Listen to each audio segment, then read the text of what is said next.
बाहुडा यात्रार प्रबल भिडर सुजोग नहीं युवती जनक प्राइवेट पार्ट रे हाथ मारदौछि एई अभद्र युवक जनक। बाहुडा यात्रा रे प्रभु को देखा जाई प्रबल भिडर फायदा उठाई नौछि एही अभद्र युवक जनक। आउ से ता हाथ रे युवती जनक प्राइवेट पार्ट रे एमिति हाथ मारदौछि जे युवती जनक एते भिडरे काहाकू जणाइबी से जानि पारुनांती। हाँ आज्ञा एमिति अभावनीय घटना देखिବାକୁ मिलिछि पुरीर बाहुडा यात्रा रे। लोक माने प्रभु को टिके देखिया पई डहळ बिकळ होउतबा समय रे एही अभद्र युवक जनक प्रबल भिडर सुजोग नहीं महिला जनक प्राइवेट पार्ट रे हाथ मार दौरान।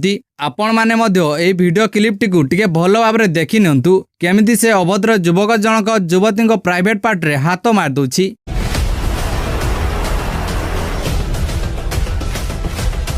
बाहुडा यात्रा रे एभली एक पवित्र स्थान रे एभली काम करथिला एही अभद्र युवक जनक। एभली गहलीपूर्ण यात्रा रे एसबु काम करिवा कोन ठीक? आपण कमेंट बॉक्स रे आपनको मतामत निश्चय दियंतु।